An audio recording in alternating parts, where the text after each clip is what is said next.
Setiap kesulitan dapat diatasi, terutama dengan kekuatan hati, doa, dan langkah konkret. Bahwa cobaan bukanlah akhir, tetapi justru peluang untuk kebangkitan dan perubahan besar. Jadi yang harus kita lakukan ketika sedang di posisi terendah, yaitu yang pertama, empati dan dukungan. Bahwa siapapun yang merasa tertekan tidaklah sendirian. Setiap jeritan hati didengar oleh Tuhan, dan setiap tetes air mata memiliki makna yang besar. Yang kedua, kekuatan doa.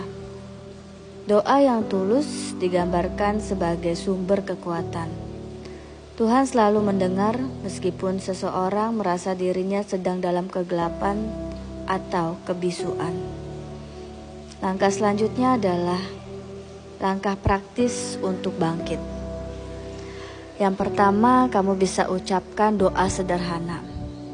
Ya Tuhan, aku tidak mampu, tapi Engkau maha mampu untuk menyerahkan seluruh beban ini kepadamu.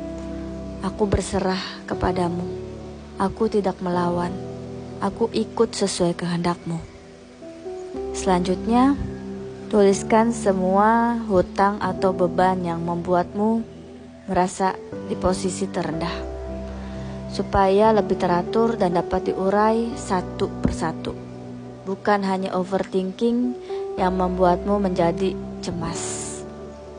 Selanjutnya, buat komitmen kecil, seperti melakukan sedekah walaupun nominalnya kecil, karena hal itu bisa menjadi perubahan dalam energimu secara spiritual. Lalu, ingat untuk terus berjuang. Katakan dalam hati bahwa perjuangan masih terus berlanjut meski langkahnya lambat.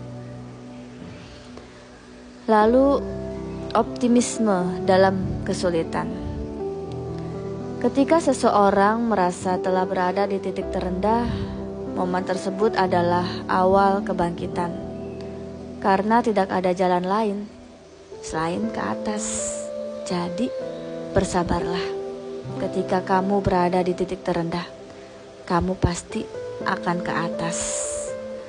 Kesulitan adalah tempat di mana jiwa terlatih untuk tumbuh lebih kuat.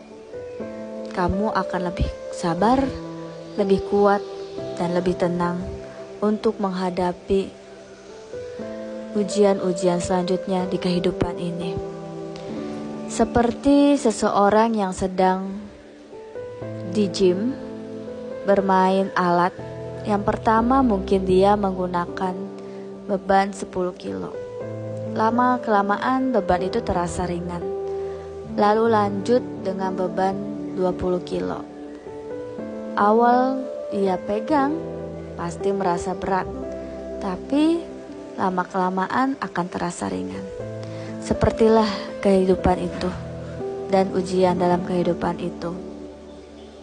Kita akan selalu bertumbuh dan akan selalu naik beban ujiannya, karena dengan pertumbuhan spiritual di dalam diri kita.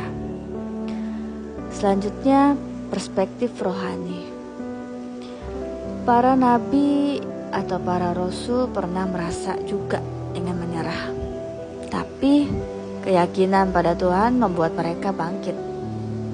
Setiap malam mereka selalu datang kepada Tuhan di jam langit, yaitu di jam 12 malam sampai di jam 4 pagi. Karena di malam itu adalah tempat di mana Tuhan hadir. Sinyal wifi langit sangat kencang. Jika kita berada di titik terendah, datanglah di jam langit itu. Video ini memberikan pelukan batin berupa harapan, doa, dan keyakinan bahwa jalan keluar selalu ada meskipun saat ini belum terlihat. Pesan utama adalah kamu harus masuk ke dalam dirimu, pahami dirimu, bertemulah dengan dirimu.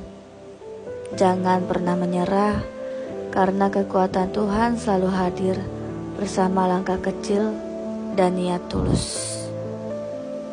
Semoga dengan video ini, bagi yang sedang merasa di titik terendah, bisa pelan-pelan bangkit kembali, karena Tuhan selalu bersama kita, every time and anywhere. Terima kasih yang sudah mendengarkan.